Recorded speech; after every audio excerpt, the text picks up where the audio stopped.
ఎన్నిసార్లు వార్నింగ్లు ఇచ్చినా దారికి రాని ఎర్ర కూలీల అంతు చూశారు టాస్క్ ఫోర్స్ పోలీసులు. మెతుకు సీమలోనూ గంధం స్మగ్లర్లు రెచ్చిపోతున్నారు. ఎక్కడ చెట్లు కనిపిస్తే అక్కడ పాగా వేస్తున్నారు.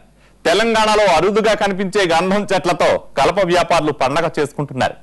పొలం యజమానులకే తెలియకుండా వృక్షాలని మాయం చేస్తున్నారు దొంగలు.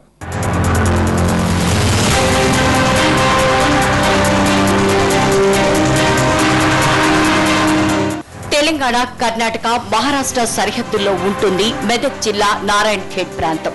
ఈ ఏరియా వివిధ రకాల కలపకు ప్రసిద్ధి. కల్హేర్, కమ్టీ, మానూరు తదితర మండలాల్లోని అడవుల్లో విలువైన కలప లభిస్తుంది.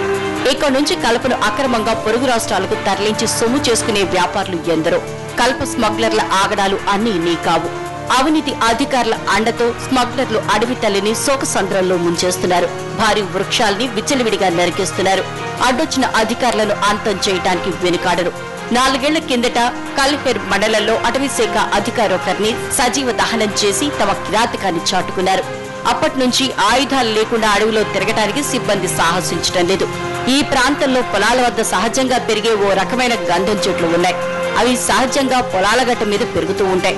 విలువైన ఈ గంధం చెట్లు నరకాలన్న అటవీ శాఖ అనుమతులు తప్పనిసరి. అయితే ఇక్కడ అవేవి వర్తించవు. ఇష్టారీతిగా గంధం చెట్ల క్రయ విక్రయాలు జరుగుతుంటాయి. రైతులు ఒప్పుకోకుంటే స్మగ్లర్లే గంధం చెట్లను దొంగచాటుగా నరికి తరలిస్తారు. గంధం చెట్ల కోసం వ్యాపారులు నిరంతరం వేట సాగిస్తుంటారు. కనిపించిన చెట్లకు రంధ్రాలు చేసి నాణ్యతను పరిశీలిస్తారు.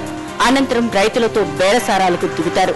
గంధం చెట్ల అమ్మకం చట్టవిరుద్ధమని తెలిసిన కొందరు రైతులు అందుకు ఒప్పుకోకున్నా స్మగ్లర్లు మాత్రం వెనక్కి తగ్గరు.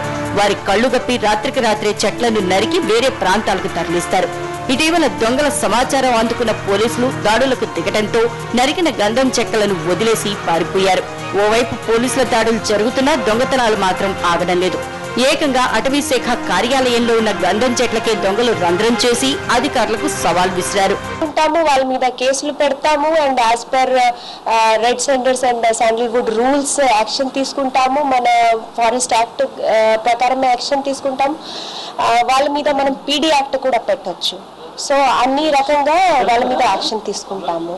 సో మన ఫారెస్ట్ ల్యాండ్ నుంచి అండ్ అదర్ గవర్నమెంట్ ల్యాండ్ నుంచి అస్సలు వాళ్ళు కట్ చేయకూడదు. ఎవరికైనా అవసరం అయితే అంటే కొన్ని గవర్నమెంట్ ప్రిమైసెస్ లో కూడా ఉంటాయి, వాళ్ళు కూడా కట్ చేయాలంటే పర్మిషన్ ఖచ్చితంగా ఉండాలి. జాతీయ సంపదగా భావించే విలువైన గంధం చెట్లను పరిరక్షించడంలో అధికారులు పటిష్ట చర్యలు తీసుకోవాల్సిన అవసరం ఎంతో ఉంది. ప్రభుత్వ ఖజానాకు గండి కొడుతున్న స్మగ్లర్ల ఆట కట్టించాలి అని స్థానికులు కోరుతున్నారు.